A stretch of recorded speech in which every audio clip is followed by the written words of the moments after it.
If elected president, what is the very first thing you will focus on? I'd like to lay a predicate first. I am running for president, and I never wanted to be one, actually. But if I get elected, then no.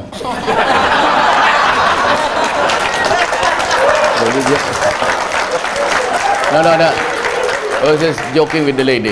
Ayaw ko talaga. I do not covet, I've said repeatedly. There was never in any forum that I said I'm running. Sabihin ko na lang ngayon, total, nandito na lang rin lahat. Ayaw ng pamilya ko. Pati yung anak ko nung naging mayor. And she is very vocal about it. And I don't know about my first wife. I have not talked to her. But my second wife, she does not also want me into the loop.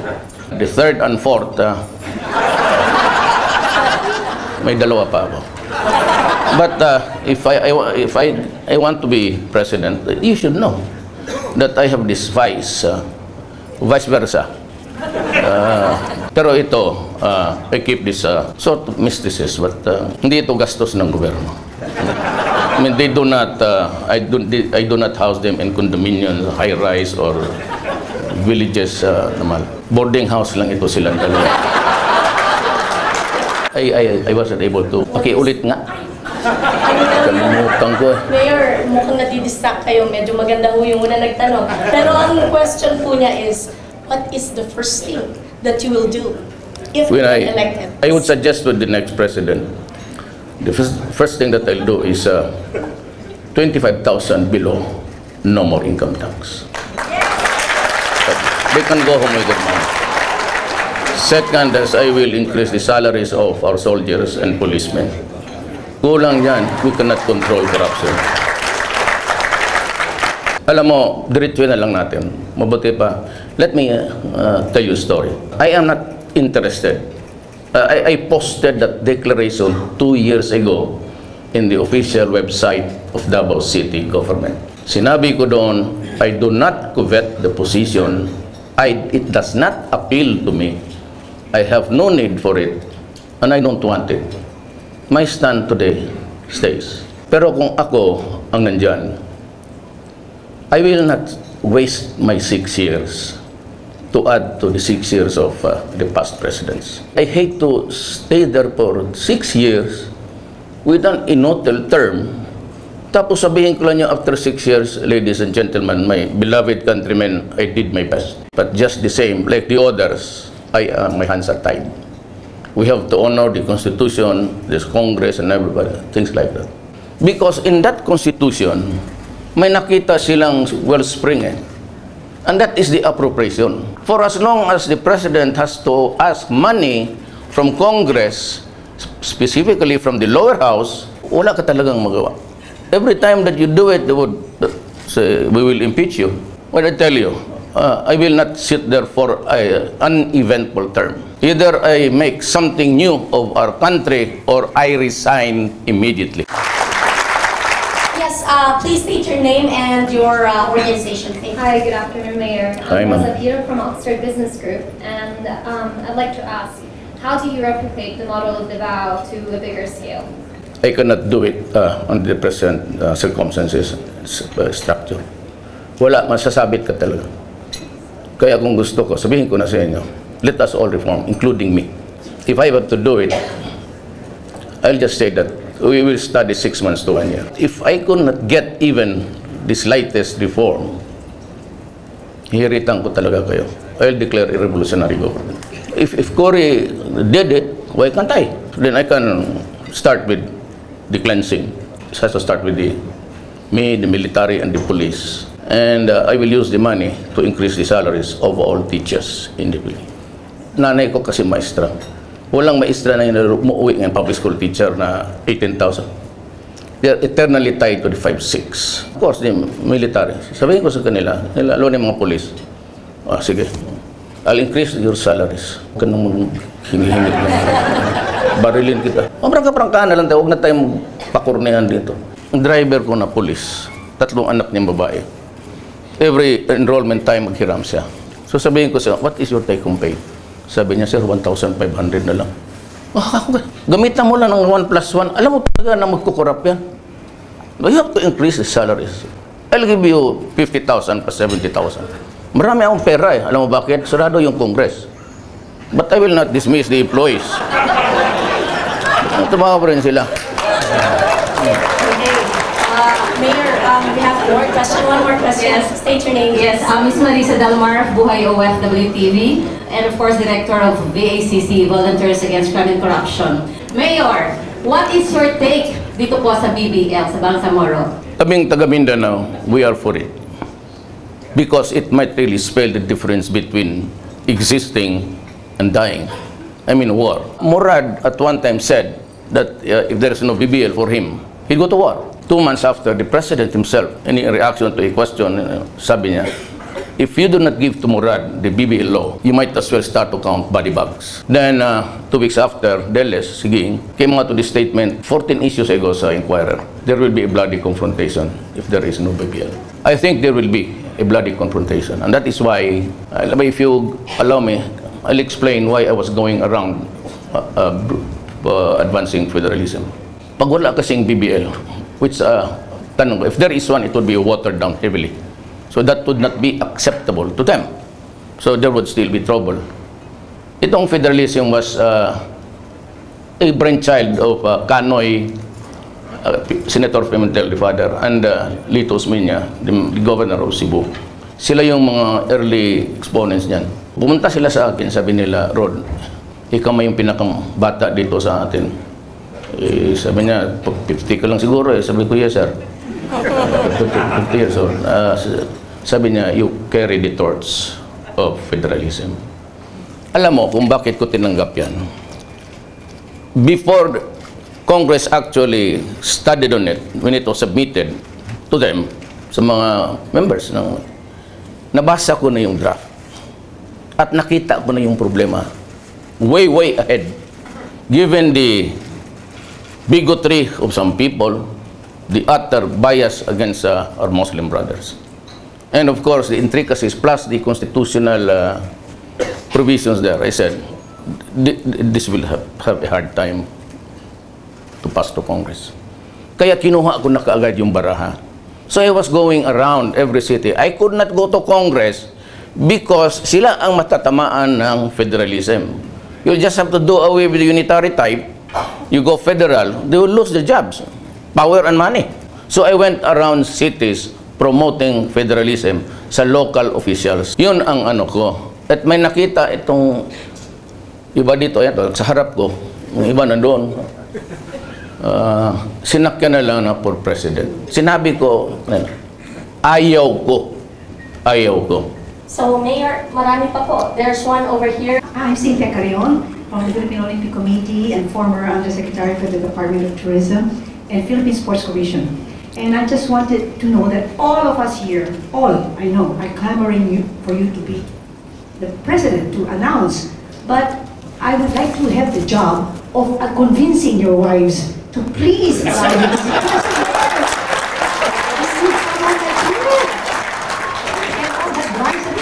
Most Filipinos have that. So don't worry about the one vice that you have. So we want you to be president. Please, sir. Alam mo na, sa totoo lang, if I may just, you will allow me, hindi ko na talaga panahon. And I would just cite the Bible, Ecclesiastes 3. There's a time for everything. To be great and to be small. Time for plenty and a time for want. A time for sorrow and a time for joy. Live, time to die. Ako, yung opportunity to be president is a window that's very small. Sabihin ko na lang sa inyo, hindi ko na talaga panahon. It's no longer my time. Give it to somebody else na yung may gusto. Mahirap yung nandiyan ka na ayaw mo. Magtamad-tamaran ka. When I was mayor early on, I worked until midnight just going around the city killing mosquitoes that were bothering the and rats all over. Yes, sir, please. I'm Sebastian Castro. I am not here representing a company, I'm just representing myself. A lot of economists believe that one of the most efficient ways to tackle poverty, to really have more structural change, is land reform. When it comes down to it, the agriculture sector still is the biggest sector of our economy. At least it employs the most people, right? You have tens of millions of people or poor farmers who do not own the land they work on. And that's been the way it has been for so long, which is just a mirror of the overall picture that we still live in a country where power and money and wealth is still in the hands of a very select few. So my main question is, will you do anything about land reform, meaningful land reform? I will try to figure out if it's still needed an extension. It has expired, the law on land reform. If ever I would reinstate it, I would not go for a thing just like giving them 2 hectares. Because most of the lands given to the beneficiaries, would you believe it? About 85% of those given to the farmers, tenants, are back in the hands of the landlords. The land reform was really a faulty one.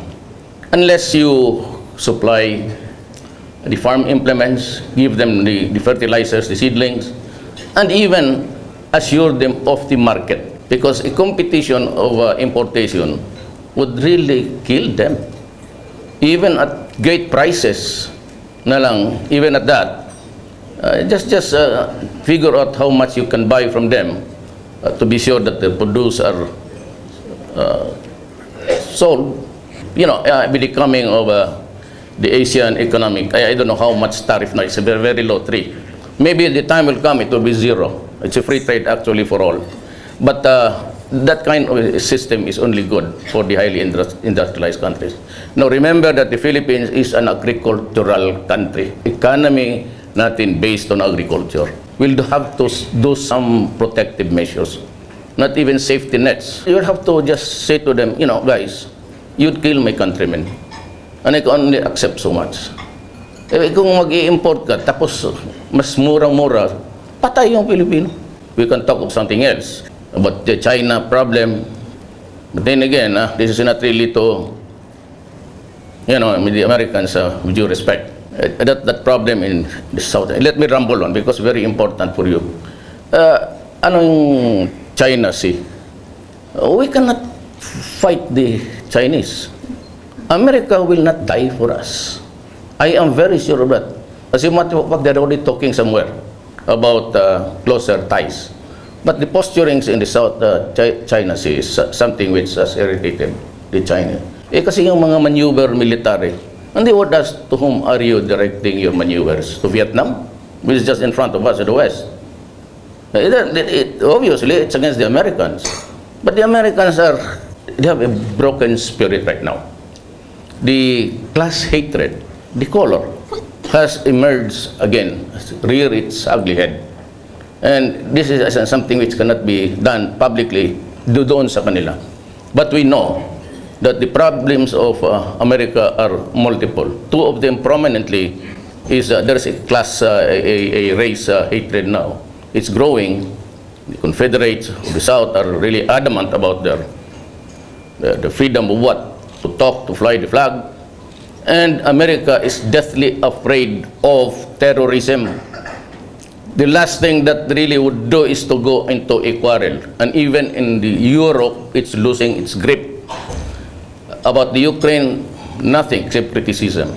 Now Greece is being paneled by EU, withholding aid, and Merkel of Germany seems to be standing hard. And the problem ganito, with the coming of Russia, who offered to give them gas, fuel, and the 10 trillion of the Chinese, and he would just say, I'll buy your debt, then you can grow and I'll give you the space of maybe 10 years to pay us. There's a growing hegemony in Europe and in Africa in favor of the Chinese and Russians. That's how it is. That's how I see it. Itong Greece na to, pag talagang sipa nila, pupunta yan China. And China would say, good. How much? 32 billion? I'll pay it.